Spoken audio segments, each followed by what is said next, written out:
Thank you for speaking with me, Nancy. We My are pleasure. at the PRWeek Sports Conference. You just got off a panel talking about talking for the team. So how's the conference been treating you so far? It's been great. I remember talking to Gideon a couple of years ago about doing something like this while I was at the Mets.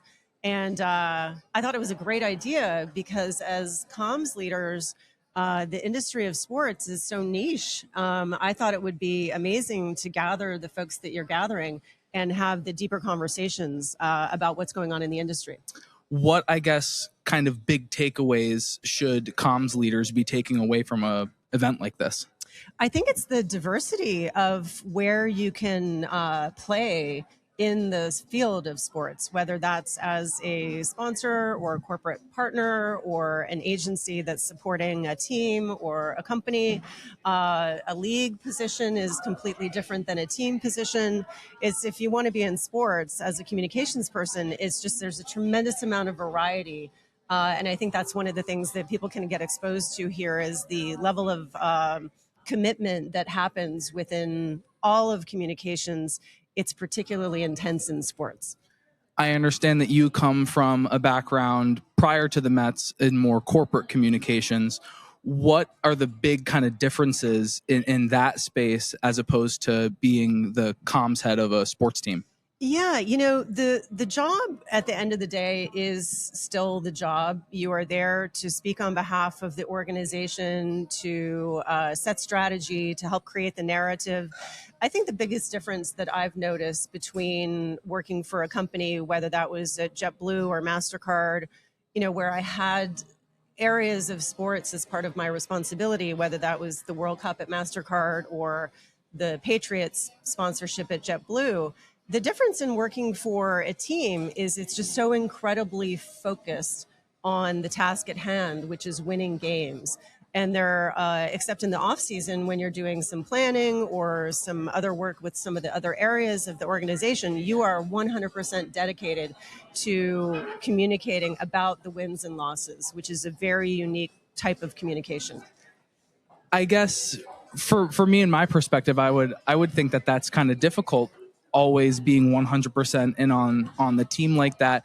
You were kind of talking about in your panel how, I guess, difficult or maybe challenging traveling is with the team because obviously the Mets in baseball, it's a very, very busy season. What, I guess, was traveling like with the team and that role? I mean, first of all, these positions, I mean, it's an absolute privilege to get to do something like that because the positions are so rare. Yeah. And it's an honor to be around the baseball executives and the players and everyone that makes this happen on a day-to-day basis, whether you're talking about what's happening at the ballpark or, you know, being welcomed to the visiting team. But that travel schedule is particularly grueling.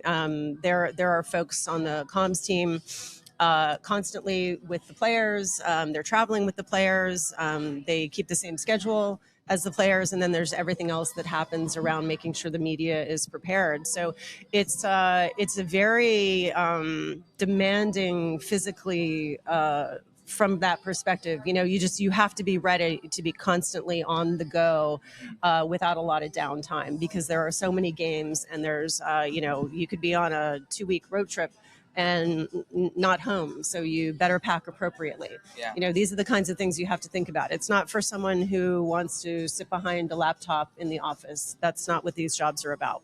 I want to talk a bit about your time with the Mets. What, I guess, were some of the biggest lessons you learned from your time working with them?